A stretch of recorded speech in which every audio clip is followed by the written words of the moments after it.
Good evening, everyone. This is Uche Joku, and welcome to the Sneaker Principal Podcast. It is Sunday night. I hope you all had a good weekend. And if you're riding with me this evening, I want to say thank you because I know it's the night before you got to get back to work. So often, you're not up this late. But if you're like me, I'm always up this late. So I thought, why not do a podcast at 10 o'clock? Because my peeps in the West Coast at 7 p.m. So this is that sweet spot. But if you're here this evening, thank you so much. From New York all the way to California, wherever you are in the world, I really appreciate you. And let's go ahead and jump into it. First off, ground rules. This is a call-in show, so if you want to join in the conversation with me, you can do so for a face-to-face live feed. That would be using the URL that is actually scrolling in front of you. That URL is tinyurl.com/tsp dash video dash guest. So tinyurl.com/tsp dash video dash guest, which will have you call right into the show, and and I'll put you right into a green room, and I'll get you on as soon as I can. Now, if you're old school and you're like, listen, this whole technology stuff is not easy for me, I can't make it that easy, but one thing I can do, I can make it easier. You can email me at askthesneakerprinciple.com. So one more time, ask@thesneakerprinciple.com. And in your subject line, just put in there, I have something to say. And what will happen is I'll be checking the email consistently throughout the evening. And if I see an email from you, I will then read your email, then I'll call you directly. So make sure you leave your number if you want me to call you in your email. But outside of that, let's go ahead and start. What's going on here? Yeah, I'm over here trying to see what's going on with my Twitter. Here we go. All right, so again, I am streaming live on 4 platforms. YouTube. So if you're on YouTube, thank you so much. You can leave a comment, I will see it. And I also see all the comments. If you're on LinkedIn, I appreciate all of you, my LinkedIn peoples. Then if you're on Facebook, same thing. And of course on Twitter as well. If you leave a comment for me, I will see it. Again, I think I shared this with you guys last time. Look at this. I have everything going in here. YouTube is over here. I got Facebook over here. I got LinkedIn over here. And I got Twitter over here. So I am good to go. And let me see here. Get back to the main camera. Let me shift this over here. Listen, I'm a one-man production production here, so it's a lot going on, but I got this. Let me see here. I have a comment here from Savvy FX. The algo hid you for a while from fam. LOL, glad to see you still going strong. Thank you so much. Actually, it wasn't even the algorithm. It was me. I was not being consistent. During the pandemic, I was on all the time. I think I was on almost every night doing different things. Not doing what I'm doing right now, but I was doing creating content. But then when school started again, coming back into the school building was tough after the pandemic. Shutting down, opening, dealing with kids still sick and all kinds of things going on. But I'm in a new space now, moving in a new direction with time and the creative juices flowing. So I'm here. I'm here, and I hope to be here for a while. And again, thank you for being here. One more time, if you're watching right now, do me a favor and just share. Share your link that you're watching on into your community, into your network. And of course, love, subscribe. Greatly appreciate it. All right, so this evening, this is what I want to talk to you about. So let me see, can I do this? I'm going to have to see if I can get my technology to work the way I want it to work. So this is what I do. On Apple, I'm not going to plug it in because I have something else plugged in here. So on Apple, I love the news feature. So those you can see this, this right here, the news feature on an Apple phone. And what I love to do on this is I like to go and search out education as a topic. And I'll tell you why. Because education is never talked about in the news unless there's something going on that is usually the flavor of the season, of the day, of the month, of the week. And so far on the news, what you find a lot about has to do with Biden and the whole student forgiveness, loan forgiveness, and the debate back and forth of whether or not should even be a thing. As somebody who has a ton of loans, I'll take any help I can get. I appreciate it, but again, it's a legitimate debate on whether or not loan forgiveness it should be a right or even a privilege given to American citizens. And so I go through it and read. I try to figure out what's going on in the news. What does the main press deem important in news? And there's a few things on here. So I'm gonna read out to you. Let me see. You know what? Let's make this interactive. So since I'm asking people to call in, I'm gonna make this interactive. Let me plug this in and see if I can get this on the screen. Technology people, technology. Oh, I'm using the wrong cord. I'm over here trying to throw in my USB-C into my iPhone. I need my lightning cord. Let me see if I can make this to work. Here we go. And here I go. All right. So hopefully you all can see me. So this is what I do. I look up education. Actually, let me go back to the beginning. So I go into the app. Bam. News for October 16th. And what I love to do is I go into search. I type in education. If you guys listen to me on the podcast, don't worry. It's nothing too crazy that you need to see. But since this is an interactive space, I just want to make sure that people see what I do. So I do a search, and bam, here we go. So I go through the news and see what's going on. DeSantis is doing this thing in Florida. They're reshaping higher education. The next one here from CNBC, 10 low-stress jobs that pay more than $100,000 per year. Listen, this article, you should read it if you're looking for low-stress jobs. That's what I did. I was stressed out. And one of my many factors for deciding to leave education and leave being not leave education, because I didn't leave education, but leave the school building and leave being a principal. But also, let me see, letters, Wall Street Journal, letters to the editor. In education, COVID changed everything. Yes, it did. It had a huge impact in my decision as well. COVID was a big part of that, being a new parent and just seeing how limited time is and making sure that I'm present and healthy for my children was something that's very important to me. Autistic. So the next one is autistic scholar Temple Grandin. The education system is screening without. Okay, so there's a lot of things in here, but I'm going through this and then I come across this right here, and I was like, okay, Megan Thee Stallion, education. What's going on here? Okay. So I looked at it. It was an SNL skit that was done, and it says here, Megan Thee Stallion gets an interesting substitute teacher in SNL classroom sketch. So I'm like, why would this be news? Okay. So and next thing in quotations, you may be dumb today, but what? Hold on, let me stop laughing. All right. It says here, you may be dumb today, but what you are tomorrow starts right here in this classroom. And I was really confused. I was like, okay, is this a skit? Like, what's going on here? And clearly from the video, it's a skit. And I want to play the video, but I'm not going to play it from here because I'm trying to make sure I minimize this being blocked out by the algorithm for YouTube or any of the stations because it's copyrighted material. So I try to find an alternative way to share the video in a way that hopefully will minimize it being blocked out. But I want to read this to you. It's very short.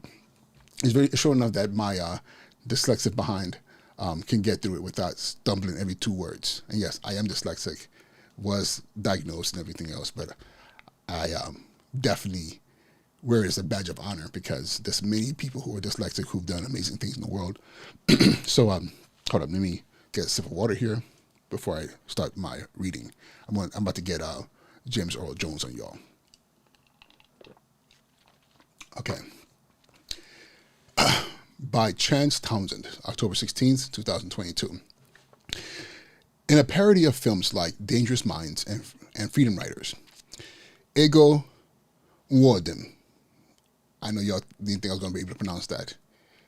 Nwodim is actually an Igbo name, and as you guys should know, Uchechukwu Njoku, or Uche Njoku, is also Igbo, so this name is clearly from my tribe. So Ego means money, or precious, and Nwodim is her last name. So it says Nwodim plays a substitute teacher who's determined to let her students know that their race and stupidity won't stop them from achieving their dreams. The only problem is that the kids aren't dumb And as host Megan Thee Stallion points out, Miss, this is an honors level physics class. Having only taken a job substituting, I'm creating words that don't even exist in the passage. Excuse me. Having unknowingly taken a job subbing at a STEM school in the city, Nwodim tries to play off her racial profiling of the students by dumbling through an advanced level physics textbook and defining STEM as students together achieve much. In the end, Nwodim realizes her mistake and in a passionate speech admits that it's teachers who are the dumb ones. Sometimes they take a job not realizing it's a STEM school. Nwodim says, sometimes that makes them say and do racist, but you can't hold that against them. So I'm going to play this piece and hopefully I can get it to work because I think it's very important to what I'm going to share with you. And then after that, I'll open the lines. Let me see here. Let me go back to my main screen here. And I'm going to go to my iPad. And from my iPad, I'm going to switch over to the video. And hopefully I can get some good audio from this. Let me see.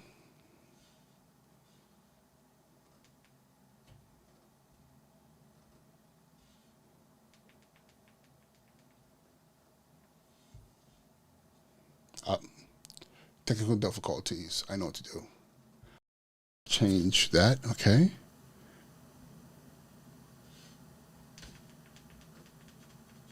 Oh.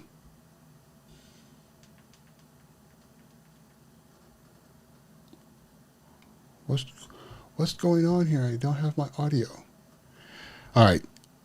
Technical difficulties. I tested this and it worked, and now I don't have any audio. Let me unplug and plug it back in again, and hopefully that might change something.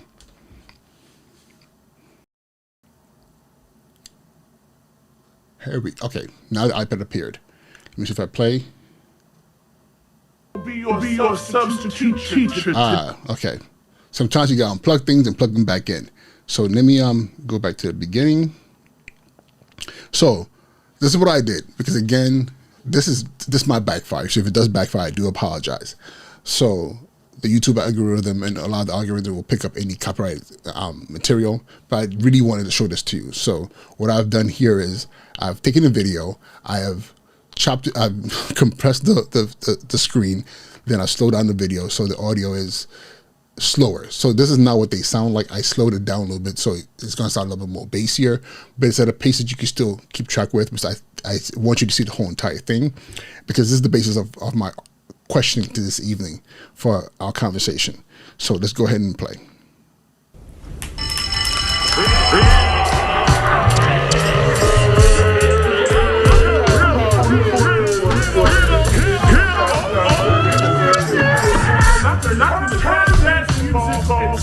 Sit in your seats.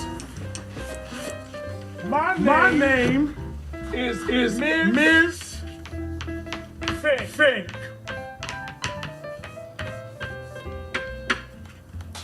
And I will be your substitute teacher today.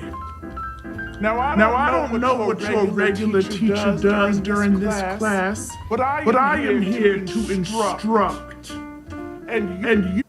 And the piano was not actually part of the actual original video. I added it in there, just another level. Oh, there's a slight echo. Let me change that. All right, sorry about the echo. Hopefully I think I know what the issue was. I've switched to my output mic. So again, the piano is not part of the original video. It's just another thing that I do in there to kind of like hopefully distract the algorithm. You are here to learn. Let me know if the echo still happening. And there is one more thing you should know. I believe in you. Now, I don't care what you've been told your whole lives. You are not dumb. You are not a lost cause. Maybe everyone in your life thinks it's high school, then the streets, then prison. But not me. When I look at this room, I don't see thugs. I don't see dummies. I see a group of young people whose only fault was being born the wrong color in this country. So yes. So I'm gonna pause right there. When I saw this, I have to be honest with you. Okay, I have had a good chunk of my adult life in classrooms, in schools, 17 years, right? And I was watching this and I cringed. I was like, ugh, I've given that speech. I've given that speech because I heard that same speech in middle school. I heard that same speech in high school. I heard that same speech in college classrooms where, I'll be honest with you, where there were predominantly black students in that room, and maybe it might have been it was a black professor, heard that same speech. When I became a teacher, when I went into teacher training, heard that same speech about the kids. But I also heard that same speech about us, the teachers, because majority of us were of color. Then went into the building and I started to give the same speech. And I've given that speech as recently as last year.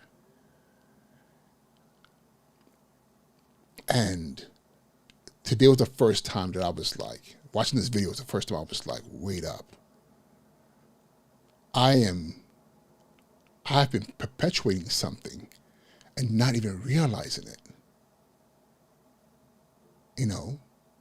So I'm going to keep playing. I'll be back. I'm going to play some more. I'll get into what I'm talking about. You may be dumb today, but what you are tomorrow starts right here in this classroom. Am I understood? Yeah. Yes. Okay. Now, don't be embarrassed. How many of you can read? All of us? Miss, this is an honors level physics class. All right. So, the thing that's funny, and there's more to come, is this. Not funny. It's actually sad. But, you know, thank you, SNL, for taking something that is a problem, and something I did and that I never really thought about, but I guess I did think about, but I never thought about. Because for me, it would have been offensive to hear someone who wasn't black talking to black children in that way. I would have found that offensive. I would have been like, wait a minute, who are you to? Because not all kids are, illiterate, coming from broken households or don't have high goals. Like, not all kids, not all families. But however, I never had a problem myself making that speech. And I know it's not just me, because I've heard superintendents, I've heard other principals, I've heard, people in all levels of echelons of life give those speeches when they're talking to black and brown children. But however, do we ever stop to ask ourselves, does it actually apply, in that particular instance? And how many kids are sitting there feeling like, yo, why are you talking to me like this? Because the funny thing is, when I was a kid and I would hear that speech, I never connected to it. I was like, what, who, like, okay, you're not talking to me, and then after a while, it just became one of those things like, yo, why you keep saying this? But then when I became a teacher, I got indoctrinated into the fraternity of, whenever you're around black children, they must be in pain, they must be struggling, they must be unintelligent, they must be struggling, they must be poor readers, there must be all these different things. And we just can't put a blanket statement over all of them. Let me continue. This class is that? Yeah. Every class at this school is honors level. This is a STEM school. Okay. Again, this is. Hold on. Let me share some comments so far. We will talk out. He said, LOL. Wow. And then Swabby FX says, she's acting like she's talking to a juvenile detention center. But facts. Let me tell you something. This is how we're trained. We're trained if we're going to a school and we know it's in a particular neighborhood and we know what the certain population is, we walk in there without the expectation of excellence, without the and let's be honest here. Let me see. I just did it again. My implicit bias. I said the expectation of excellence, but in that classroom, excellence, what I called excellence anywhere else was the baseline. It was an honors physics class. It doesn't mean that every child in that classroom was excellent. It just means every single child in that classroom was qualified to be in that classroom. And there might be excellence in that classroom, or maybe there might not be excellence in that classroom. But nevertheless, the expectation of walking into a high school classroom that's honors level physics, and every single child in that classroom is black, or you walked in and they were, dancing to whatever song they were dancing to, like a scene out of, Lean On Me or something like that. All of a sudden, what you see in that space is like a stereotype. These kids must be lower than. And we all do it. So her face, she's like, what? Because she knew I'm going to make some high inference statements. She probably thought this school, this neighborhood, black kids are walking into this classroom, so clearly I'm walking into some BS, so I need to motivate them. All right, let's play some more. We all had to take a college level test to get in here. Okay. Did the principal not tell you that? Nah. And wait, who was calling us dumb? Nobody. But when you came into the class, you gave that long speech and you said people were saying we was dumb. Who said that? Okay. But that's facts. There's this assumption. It's not. Let me stop playing. It's not assumption. It's ingrained in us that, again, when the population of kids look like me, that they're overall going to be substandard, with some existence of, some existence of excellence here and there. There has to be that one or two kids, the valedictorian or the top 10, the nerds over here, but everybody else is going to be dumb. We don't use the language dumb, but it's how we walk into schools and it's how we talk to young people. So again, who said we were dumb? Nobody. Come on now. This is that implicit bias. And a lot of times when we talk about implicit bias, we always put it on others. But do you move yourself as a teacher, as a school leader, as a parent, as just a member of society with implicit bias about black and brown kids? Kids in the hood, with the assumption that there's this overlying, expectancy of low performance. So here's Miss Fink, like really stuck right now because she's thinking like, okay, where am I right now? This is not what I want. This is like she's looking like she's about to pass out. Like she wants to hide under a rock, but she's walking in there with these expectancies that are super, super low, and she's being proved horribly wrong. And who said we were born the wrong color? Exactly. What was that about? Wrong color. Yeah, that sounds racist as hell. It does now, yes. What kind of school did you say this was again? It's a STEM school, miss. It stands for science, technology, engineering, and math. All subjects I know very well. Yeah. STEM. But I like to say it stands for Students Together Achieving Much. Did y'all catch that? S for students. T for together. E for achieving. E for achieving. Much. But miss, the word achieving starts with an A.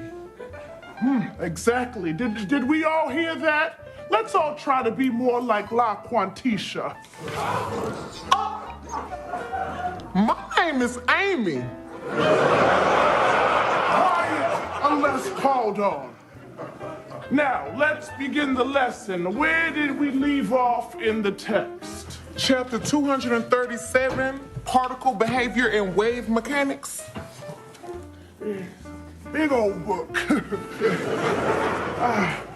I will read. Hey. A photon can behave both as a wave and a particle. This Mrs. is duality. Now, one more time for me, baby. It's duality. Detention. All right, so check this out real quick. I've seen this happen in classrooms where we also punish those who are the smart Alex, the ones who think they know so much, the ones who are smarter than the rest. You know, because he corrected her, you know, detention. You know, how often have we have kids in our classroom who are questioning why they're there? Why are you teaching this? Why are you not teaching me? Why are you, you know, falling, not keeping up to par with your promise, falling behind on my expectations as a student of what I should be getting in this classroom. And all of a sudden, that student's being deemed disrespectful. That student being deemed not cooperating and not following the rules, and they get in trouble. This video is compacting a lot of issues that happen in classrooms for kids who are capable, because of the fact of the matter is often the expectations are so low that we put people in front of our kids that have very low expectations of them. It's just that in this space, they're using they're packaging this in a very safe, palatable way, you know, so that it's funny, but is it really that funny? And that concludes the reading. Students, here's some truth for you. Sometimes the teachers are the ones who are dumb. And sometimes they take a job not realizing it's at a STEM school. It's a STEM school, miss, with an E. Detention. And some. This question that's posed by Savvy FX, thank you, because this is in line with the question that I have, and I'm going to present this question again at the end of this video. How do we defeat these stereotypes while the media is simultaneously highlighting the education gaps? You know, how do we defeat the stereotypes? How do we shift the way people think? Because society is constantly telling us that this is the truth. Well, we know it's not the truth. We know it's not the truth, but we accept it. How do we change that? Times that makes them say and do racist. But you can't hold that against them. Because some of these teachers did not go to college. But miss, I thought you had to go to college to be a teacher. Detention. All right, I'm gonna stop it there. Actually, it stopped itself there. So I'm going to go ahead and invite any of you who want to invite any and all of you to call in. Again, the URL is tinyurl.com/tsp-video-guest, or you can email at ask at the sneakerprinciple.com and put it into your subject line. I have something to say, and I will reach. And once I see that email, I will read the email live, and then I'll call you. Just leave your number. I will not repeat your telephone number on the live stream, so I don't want nobody harassing you. But so the lines are all open. So now the question, and I don't have the answer. I just want to make that very clear. I have my own thoughts and ideas, but I definitely want to hear from you. You know, there are people here listening right now. I want to hear from you because, again, we can't impact change if we're not willing to actually engage in dialogue, public dialogue. You know, I'll tell you this. I said this in the previous episode. Often we have these conversations behind closed doors. We have these conversations as educators in spaces where we don't get in trouble, so we don't say anything where certain people will hear us. But we need to start having these conversations. Because again, this is something that deeply concerns me as a parent with two young children who will one day be sitting in classrooms. I would hate for this to be their reality. You know, the expectations being set so low that regardless of their brilliance or their ability, they're being pigeonholed into a belief system that has been perpetuated by media. But not just media, the education system itself has celebrated these stereotypes. You know, think about this. My the first movie that I watched that I actually went to when I decided I was going to go teach, and that's why I went to the movies. I went to not to the movies physically, but I went to film and started asking myself, what can I watch? This is before social media. This is 2005, so social media wasn't popping like that. It wasn't like I could just jump on Google and get thoughts and ideas of what teachers were going through. So I was watching movies. So what movies was I watching? Lean on Me, you know, Freedom Writers, you know, Stand and Deliver, you know, all these movies about high school experiences in the hood, you know, which made me believe that even though I knew it wasn't true, I went to a black high school in California. I went to Inglewood High School. There was primarily black and brown kids. You know, I want to say it was a 50-50 black and Latino kids in that school. And we had honors classes. I took AP courses. My AP courses wasn't just 5 kids in there. I sat in AP classes that was packed with 25, 30 kids in there. And we all deserve to be in that space. You know, AP wasn't something special. Honors wasn't something special. It was just something that existed, and it was an opportunity if you were doing your work and you had what it took to sit in that classroom and be successful. Then you thrown into that classroom. It wasn't because you were special. It's because you earned it. So I came from a space where excellence wasn't because you knew how to read. Excellence wasn't because you had good grades. That wasn't excellence. Excellence was all about what you did with that. And I had teachers who pushed us, you know, to dream big and to engage ourselves in different spaces and clubs and work around school and in the school and outside of the school that elevated, you know, our understanding of the world based on us applying what we learned in the classroom in the real world. So to be now an educator and see that my training took me away from that. To the point where at some point in time, I believed my job was to save, simply just to save, not to enhance, but to save the kids who were struggling, the kids who were going through it. And it was a blanket belief system across all children. And please, if I'm the only one who's going to admit that I've done this, then I'll be the only one to admit it. But I'll tell you right now, this is a reality that I've seen. I've seen it myself. It's funny, there's it just came to mind right now. My man, Eric Thomas. I'm a fan, 100%. Eric Thomas, Dr. Eric Thomas. Listen, you know, I want to succeed as bad as I want to breathe.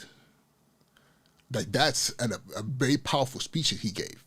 And that video is so powerful. But it's also a video I remember seeing of him. standing on stage talking to a bunch of high school kids. It was a packed auditorium.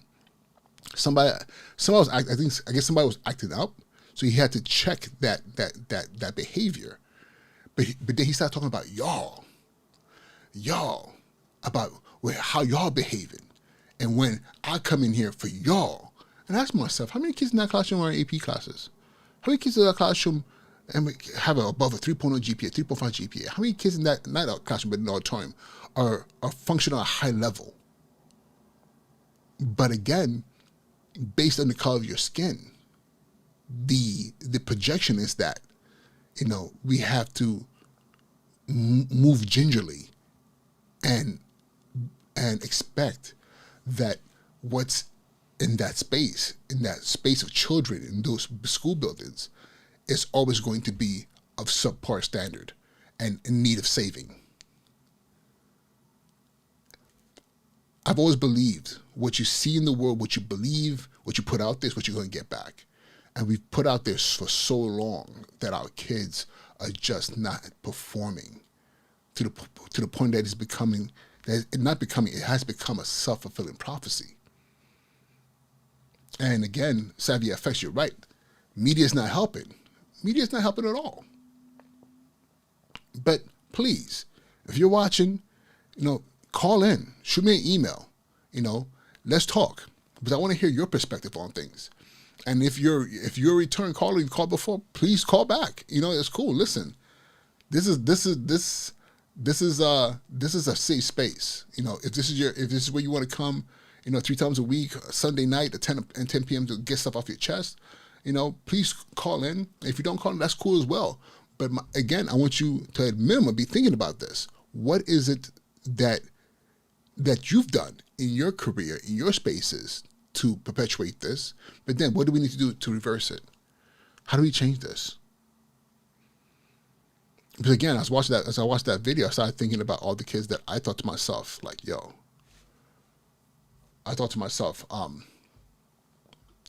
how many kids have I spoken to in that way that have become, disenfranchised, disenchanted by me saying things like that? Savvy FX, thank you for asking for me to drop the link in the chat. I just dropped it in the chat. And I dropped it in the chat on YouTube. But again, I know scrolling screen might be going too fast. So it's tinyurl.com/tsp-video-guest. But yeah, I'm asking myself, how many? Have I ever had a kid in my classroom who had an attitude because they were like, Mister, can you just teach? Just teach. I don't hear the speech. I've had kids, not one kid, I've had several kids say it to me over the years. And I got mad, yo, chill. I got something to say. I need you guys to hear me. I've done that. And I got a caller in. Savvy FX, what's up? Can you hear me? Okay, you're muted. Just let you know you're muted.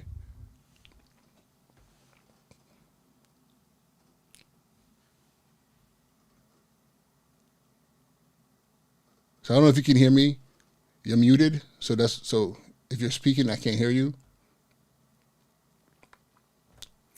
So we'll give Savvy some time to set up their audio.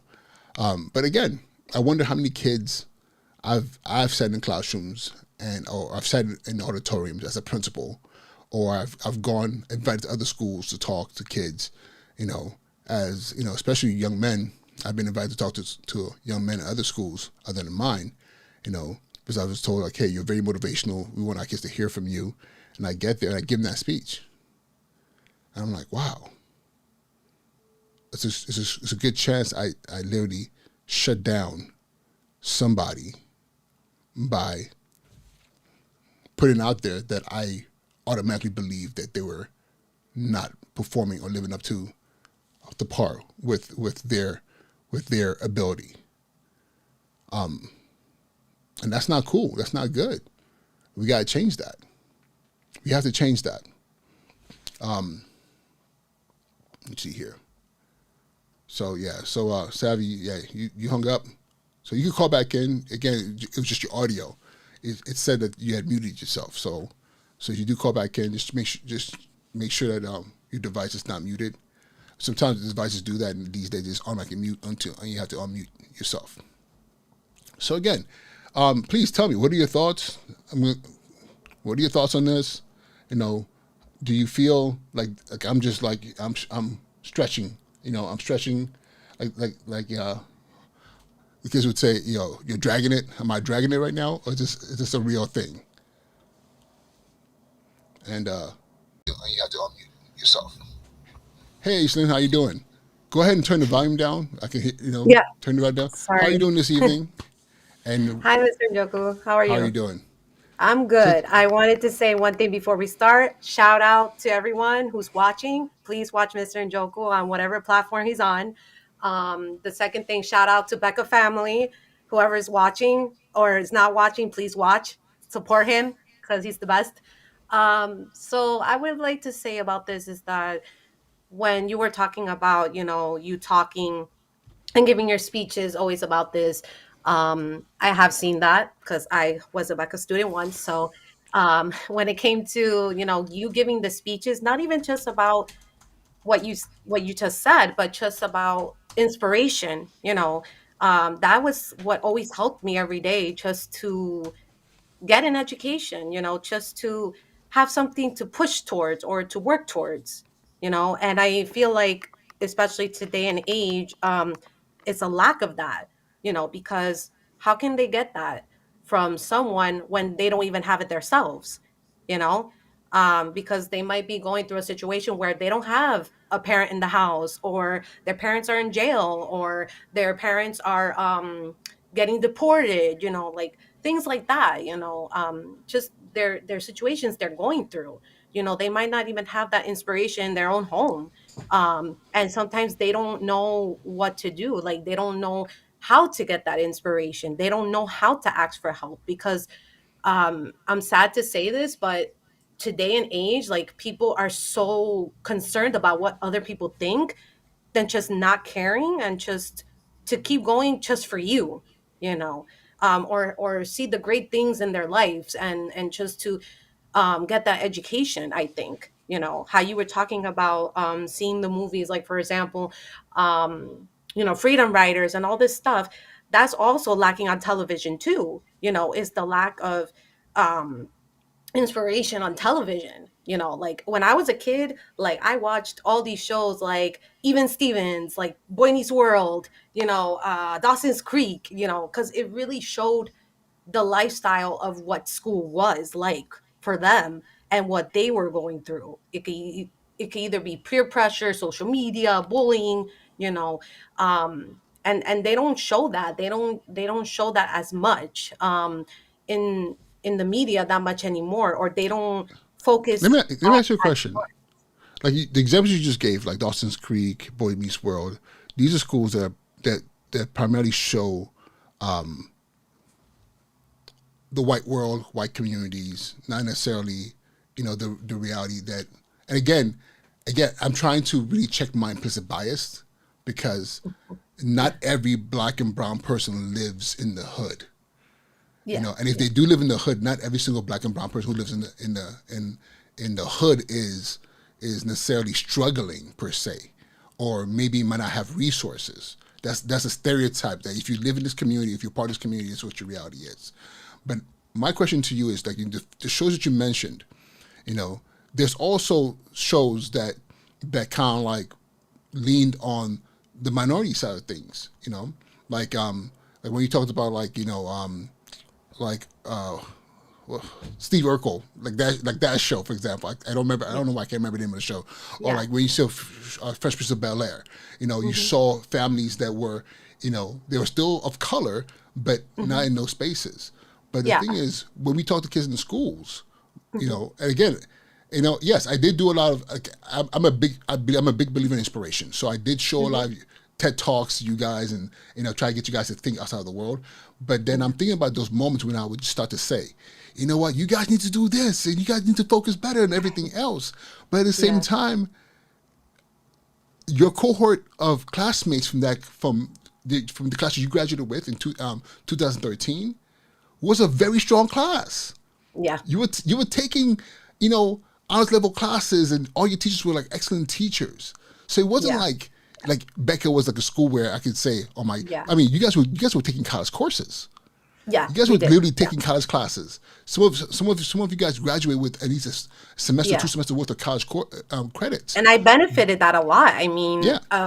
I felt like Becca offered so many good things that I'm very grateful to this day, because if I would have got into college, I would have not known what to expect, what it would have been like, the how the courses were going to be, how to write the essays and the papers and give a presentation. So I felt like that was a benefit.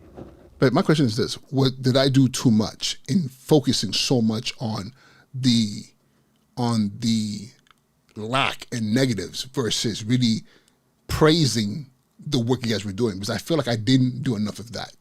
I don't remember ever saying like you guys that negative aspect, but it was more of putting it into a reality, like hit hard in the face type thing for us, because it was like, you were like, for example, like I still remember to this day, like we were in the class, like in the lunchroom, and we were like eating and like talking before school would start and stuff. And I still remember, and everybody in my class could tell you this, like they were like, do you remember when Mr. Njoku was like 5, 4, 3, 2, 1, and like everybody ran, like literally ran, because we knew that if we did not follow that, we would get in trouble. Like we knew, but we saw that as a positive thing, because if nobody showed us that, it wouldn't have been the way that we would have been working hard to get to our goals, to get to where we are, because if you didn't show us that, then we would have been thinking, okay, like we need to test his buttons a little bit. You get what I mean? Yeah. Even though I'm not that type of person, but I know that some people in my class were, so they would have tested their buttons, and they would have not seen that if you would have not showed that to them. But I feel like you showing that to them, it really did help them to be where they are, but also to know what to expect, the expectations, the rules of how to be in the school and what to expect when it comes to working hard. I felt like you did, in that aspect, show us that negativity into a positive. And I feel like there are some schools that are lacking that a lot, because how I said before the other day, like there's too much flexibility when it comes to discipline, and that's something that's not good in many ways, because how can we not give that, and we cannot push the child, to work hard to where they need to be? Because let's say the child doesn't want to do it anymore, and they say, oh no, I don't want to do it, I give up on this. You shouldn't let them give up. You should say to them, okay, I'll help you a little bit, and then you try, and then once they try it again, they're like, oh my God, I did it, and then the next day they do it by themselves, and they're determined to do it.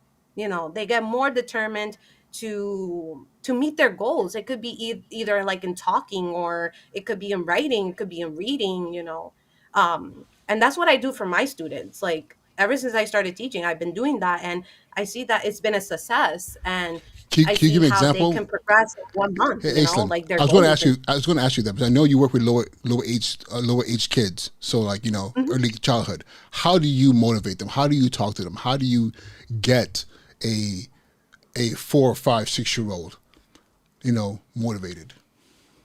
So I get one more question. And do you ever see them not motivated? Yes, I have seen them in their days where they have like either a bad situation at home, or they just don't want to do something because of something that A had 4, happened in 5, their 6-year-old, house. And at the end of the day, motivated. yeah. So at the end of the day, One more question. Sorry about that. it's okay. So at the end of the day, I just tell them like, you're in school now, and And then I talk to them about what happened in their house, because you need to know these things. And so I say to them, Jerry, what happened? And they tell me, oh, my brother was not sharing with me a special toy that I was playing with. So then I say to them, okay, but what are the rules in school? And they say to me, oh, sharing is caring, because I taught that to them. That's one of the rules that we have, So then once we say about that, we say, okay, but you're not with your brother now. Now you're in school and you have to share. So then if they don't feel like sharing still, I kind of like tell them, okay, share with me for a little bit, and then you can share with a friend. And then they share with the friend. And then after that, they get better at it each day. And then they'll tell me like, oh, Miss Aislinn, I shared with my brother at home, because I saw that sharing is caring. And sometimes they even tell their parents. Like sometimes they say, oh no, mommy, you're not supposed to do this because Miss Aislinn said. So it's something that you have to show them, because if you don't show them that humanity, that kindness, that decency, how are they going to teach their families, or how are they going to teach their friends, or even when they grow up, to their kids? I really appreciate that, because that's something that it's funny, like I'm always curious about early childhood, because I have a 2.5-year-old, I have a 4-year-old, so they're in that space right now, and I know the values that we're instilling in them here at home. And I do worry, because like I'll tell you this, for example, my son is 2.5 years old, and daddy's an educator, daddy's a principal, mommy went to college, and she's brilliant, and she pours into them. And we were actually at a restaurant 2 nights ago, and you know how you go to a restaurant and you get the kiddie menus, it's like little with the crayons and everything else. So he's sitting next to me, and I wrote on the paper, RUN. And he said, run. And I was like, wait a minute, is this boy reading now? Because we play with him, but this is the first time that I'm actually testing him. So I was like, okay, I'm going to do another word. So I wrote in there FROG. He went, frog. And I was like, okay. Because the thing is, I've worked as a administrator in elementary school. I've observed pre-K teachers. I've sat in kindergarten classrooms, and I've seen children who didn't know their letters in kindergarten. And that's 5 years old. My son is 2.5, and so I'm, again, circumstance. He's in a different environment than most. I say again, I was implicit bias. I was going to say than most kids, but I don't know that. I just know he's in a different environment than some kids. And my fear is that he goes to school and he's going to be in a space with a teacher, unlike yourself, who's going to now approach him as though he doesn't know, treat him as though he doesn't know, and not be willing to really dig deep and say, let me learn what this child knows and really build off of that, versus walking into a classroom and saying all these kids, because they're all black and brown, because they're all black and Spanish or whatever, they must be weak. They must be at the bottom, because that's, again, what society says. You went to a teacher training program. I know for a fact, because you went to a teacher training program. It's the same curriculum that I went through to become a teacher in New York State. And there's an emphasis on the poor kids and what we need to do for the poor kids. That tends to be the emphasis, versus what are we doing to meet children where they at and push their excellence, versus doing this blanket statement about all children. So that scares me, because I'm like, and I'll tell you this, I've spoken to my wife about this, about homeschooling, because I'm like, because I want my kids to go to school and not feel imprisoned by the small-mindedness of a teacher. And again, I'm not saying, and listen, I am a teacher. Before being the principal was just my role, being a dean was just my role, being an AP was just my role, but my profession is an educator. And I also know there's a lot of educators out there who are just doing this because it's a job for them and not really a life's work. So they go into classrooms and spaces, and like the video I showed in the skit, where the teacher just makes an assumption. So don't be embarrassed who can't read in the classroom. And the kids are like, wait a minute, what are you talking about, who can't read? This is an honest physics class. And come to find out who couldn't read. She couldn't pronounce the words in the book. The teacher couldn't pronounce the words in the book. So again, these are the things that it concerns me. And real quick, I want to give a quick shout out to LSA. Thank you so much for the super chat. I really appreciate that. As a matter of fact, that's my first super chat ever. And but one thing you said that I connect with so deeply. You have a kid on the way. Those of us who are parents, we are worried deeply. Aislinn, I know your parents. I know your parents, and they were tough. They were like, no, my child is going to get this, my child is going to get that, and it's funny. Some people might say, oh, those are difficult parents. I was like, no, that's the kind of parents that my parents were like. My parents fought for me Yeah, to make sure that I had everything that I I needed. agree with you definitely. I mean, the one that was like I guess the toughest person in my house compared to my mom and my dad was my mom. Like my mom, she never stopped me from getting what I wanted. Like she was like, Aislinn, like you have to do this and you have to really push yourself to get what you want and not rely on anyone. And when she told me that, I at times was like frustrated because I was like, I'm doing the best that I can. I'm doing my effort, and all this stuff. But then I really thank her for that because part of it, I would not be here because of her, and just the fact that especially my parents, like they gave everything up for me. Like that's something that I'm very grateful for because they didn't have to do that. And at the end of the day, they did do that. Because my dad, like, he could have been rich right now, living the good life, because he was a neurosurgeon in my parents' country. He was a neurosurgeon. So the fact that he's not doing that job now, and the job that he had to do was two jobs. He was a janitor and he was a superintendent.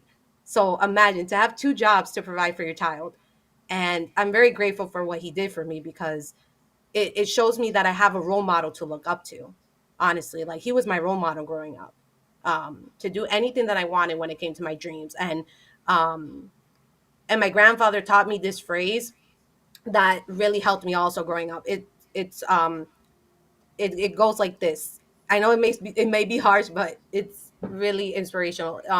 He says, "Suck it up and keep going. No matter how hard something gets, you keep going. Like you push yourself even more to go for your dreams, to achieve it, to accomplish it. Because I show that to my students as well. I don't say it like that the way that I'm saying it now, but I help them in the best way that I can. And once they accomplish that goal, I cheer for them as much as I can because they know that I'm there to support them no matter what at the end of the day. Um, and just what you said about like how this person commented, like they got a baby on the way. You were saying that you're concerned about your child going into the school, and then the teacher's saying that they might not know this, they might not know that. I have an advice for you and her, is talk to the teacher. Let them know what's going on. Let them know that you want a teacher that is going to help your child to get where they need to be. But also, the problem is with teachers today, they focus too much on the standards. That's what they focus too much on. Like I look at the standards, but I do is like I look at it, I see it, and then I say to myself, I'm gonna be flexible and change it a little bit because not every child learns the same way. And then once I teach it, um there are some things that I have to fix in order for the child to understand because I had some kids with disabilities that they had echolalia and they repeat what you say. So I had to change that a lot because I would have to show them mostly pictures and sign language with them in order for them to understand. And they understood. It wasn't in the fastest way possible, but it was close to a way that they could understand. And then I had two kids that they were so smart that they would get bored easily. So I had to challenge them with questions. So if we were doing a letter, let's say the letter B, like if I would say ball or I would say B, I would say to them, okay, give me another word. Don't look at the picture. Give me another word. And they would say another word that you would even expect them to say, that you're like, whoa, like this child knows a lot. Like, you know, that you don't even expect. And I've had my students like say these words that I'm just like, wow, they remember that.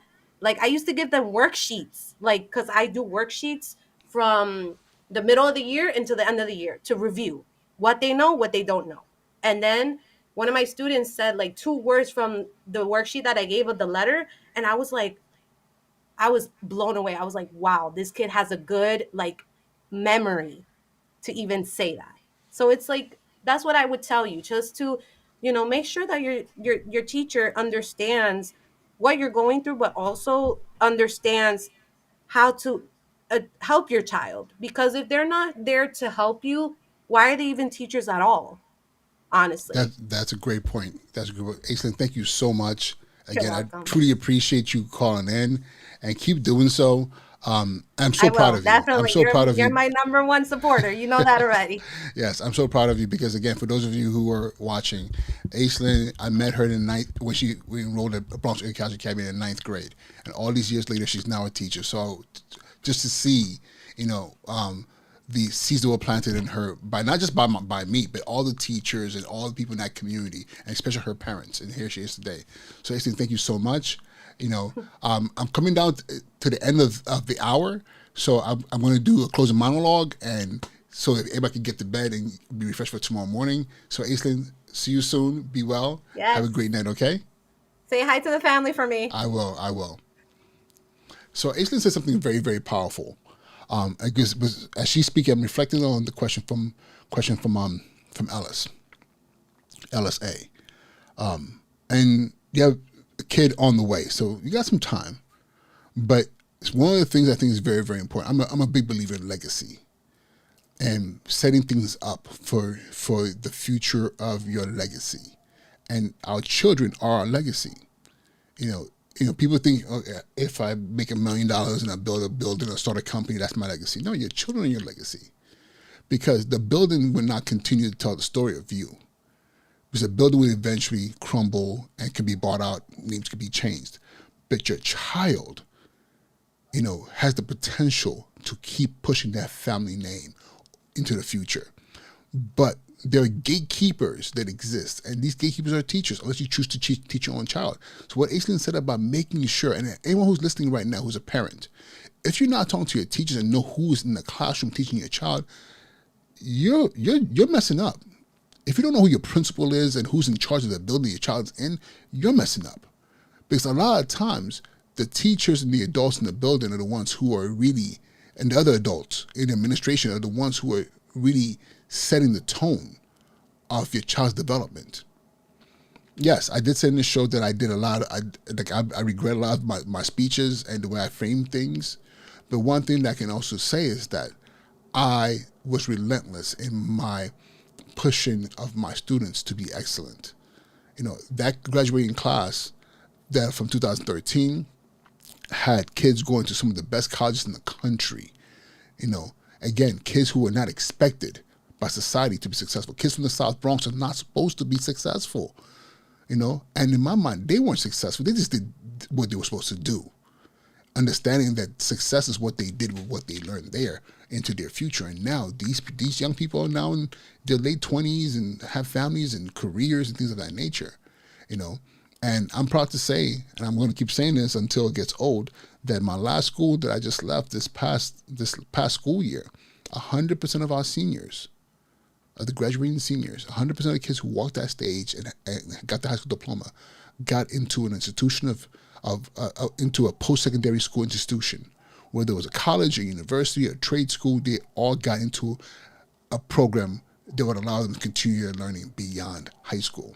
And I'm very proud of that. Because again, this was something that we emphasized. We spent the year not focused on weaknesses. We focused on strength and motivating our young people to do better for themselves, which allowed the conversation not be about, all these poor black and brown kids, but rather these students, these scholars with the potential to do great things. And I used to tell them all the time, one day I'm going to be in my rocking chair, sipping my lemonade on my porch, because I'm done. I'm just enjoying the last twilights of my life. And y'all going to be in charge. And I need to know that you guys are capable of running this world and doing better with it than we did. So again, thank you everyone for this evening. I really appreciate all of you. LSA, thank you. It's a great show. I really appreciate it. Thank you again for the super chat. I want to thank Savvy FX. Listen, I apologize. Please, please, please join us on Wednesday at 10 p.m. Everyone, it's going to be a very interesting show. It's branded as the Ivy League Hood Rats. You know, I'm going to be on with my co-host Archie Tyson.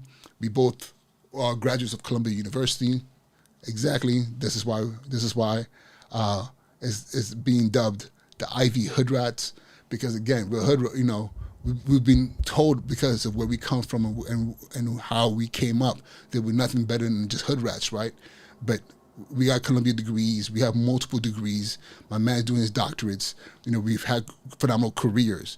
And what's the perspective of men from the hood, people of color who grew up in the hood and are doing, and what's our perspective in education? What's our perspective in careers? You know, we're just going to talk about everything. You know, because again, just because you went to college or which people went to the hood doesn't mean that we have to fit into one paradigm of what blackness or manliness looks like. So I'm excited about this. I look forward to speaking to you all really, really soon. And in closing, it has one more comment. Wow, teachers are gatekeepers of your legacy. Yeah, they are. They are. I always get weirded out with people when I say, I'm like, I said that? Yeah, but teachers are. Teachers are. And he says, this is a true congratulations on the 100% graduation rate.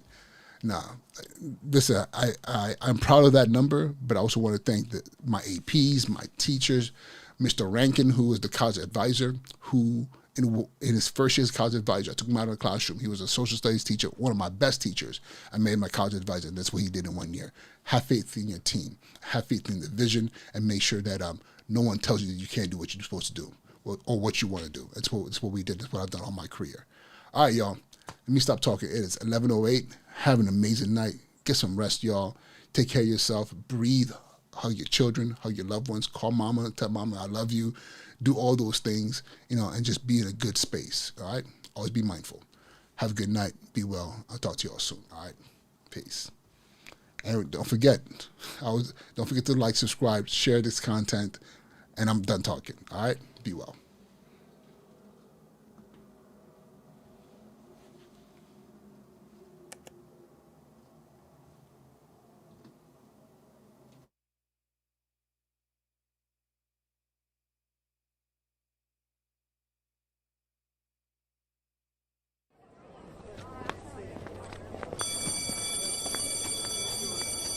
And now he's been promoted. His job, principal.